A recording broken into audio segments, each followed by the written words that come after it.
guys, balik lagi bersama saya Hamba Habirun. Jangan panggil Habirun soalnya itu bapak-bapak. Oke, di video kali ini saya akan mengawali video saya dengan bercerita. Nah, jadi pertama kali saya datang ke Jepang itu saya bermasalah dengan berbicara bahasa Jepang.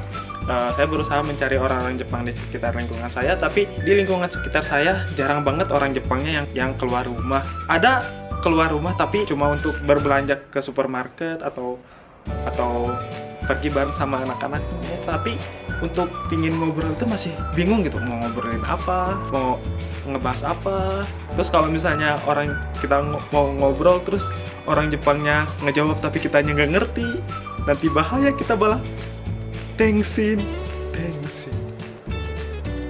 salting, nggak bisa ngomong. Nah, atau mungkin teman-teman di sini juga yang pernah merasakan seperti saya, bekerja di Jepang tapi lingkungan di perusahaan kebanyakan orang Indonesia, atau mungkin kerja di Jepang lingkungan banyak orang Jepang tapi semua orang Jepang itu jarang banget yang ngajak ngobrol. Tenang guys, saya punya solusinya. Hai, 今回の動画は日本語の学校について話したいと思います。イエーイ。Kok bahasa Jepang ya? Oke, kali ini saya akan ngejelasin tentang sekolah bahasa Jepang yang ada di Jepang. Yeay. Makasih. Nah, apa sih tempat belajar bahasa Jepang? Nah, tempat belajar bahasa Jepang adalah tempat yang tentunya belajar bahasa Jepang untuk orang-orang asing yang ada di Jepang. Nah, jadi perlu teman-teman ketahui di sini, orang-orang asing yang ada di Jepang itu jumlahnya banyak banget. Nah, dan tentunya orang-orang asing yang di sini nggak semua lancar dalam berbahasa Jepang. Nah, oleh karena itu pemerintah Jepang memfasilitasi setiap lokasi yang ada di Jepang, yaitu berupa tempat belajar bahasa Jepang ya untuk orang asing. Nah, terus orang asing itu rata-rata bapak-bapak, ibu-ibu, terus anak-anak, pelajar, dan pekerja. Kebanyakan sih pekerja yang sama seperti saya, itu pekerja magang. Pengalaman saya yang saya alami, saya mengikuti 3 tempat belajar bahasa dalam 1 minggu.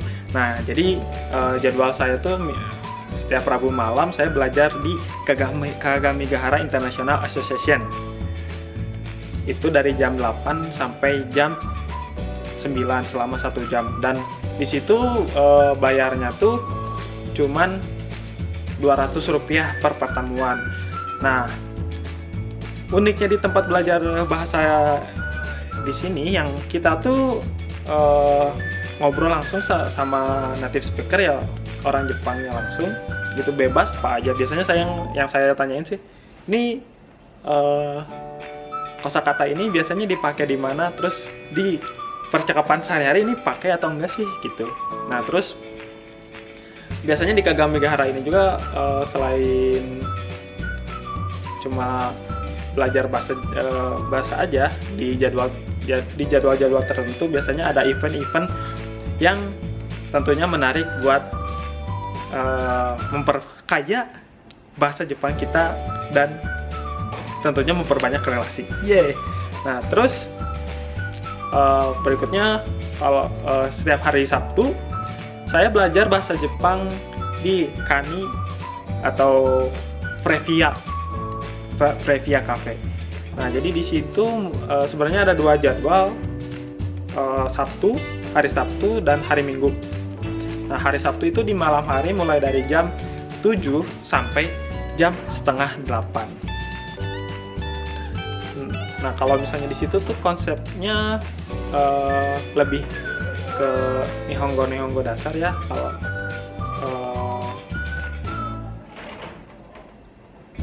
kayak misal Nihongo dasar.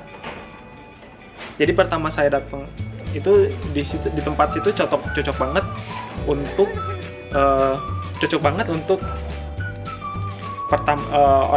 orang asing yang baru pertama kali datang ke Jepang dan belum bisa banget bahasa Jepang. Itu cocok banget. Nah terus, oh ya, yang tadi di preview itu bayarnya 100 yen saja setiap pertemuan.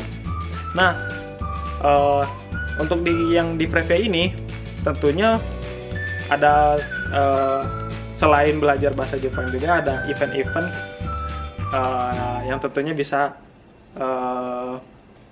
membuat orang asingnya lebih banyak ngobrol, lebih banyak bersosialisasi, lebih banyak relasi lagi. Itu sih yang penting, dapetin relasi. Oke. Berikutnya saya di hari Minggu saya belajar di jam 10 sampai jam setengah 12. Sistemnya sama, satu sensei. Enggak satu sensei juga sih. Di situ banyak banget, tergantung level. Kalau misalnya ada yang kok murah banget sih, Pli, harganya 100 sih ya. Nah jadi tempat-tempat belajar bahasa Jepang itu banyak berdatangan orang-orang Jepang yang ingin mengajarkan bahasa Jepang, atau enggak orang-orang Jepang yang senang dengan yang minat sama negara lain, atau enggak orang-orang Jepang yang pernah ke negara Indonesia misalnya, terus sambil belajar bahasa Indonesia sambil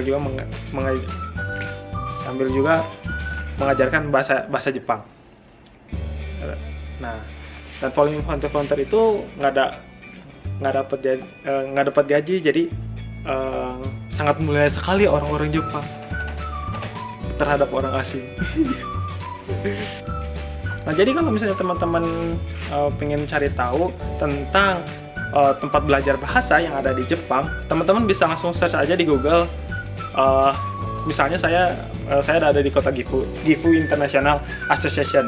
Nah, atau enggak teman-teman bisa datang aja ke perpustakaan, atau enggak teman-teman bisa ke Shakuso gedung pemerintah,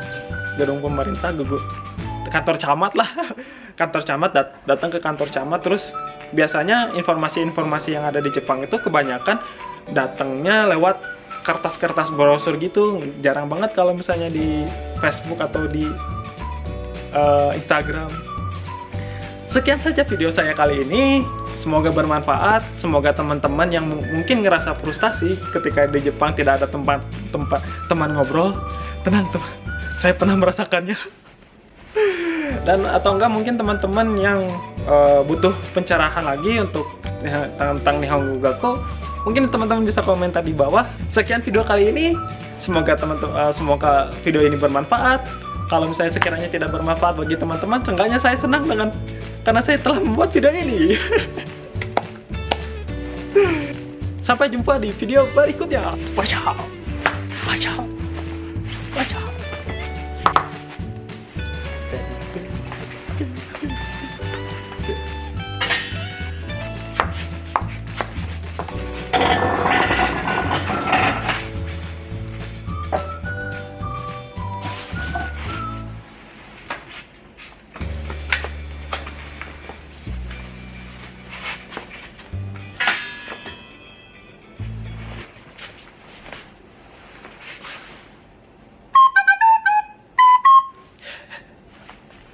Bye-bye.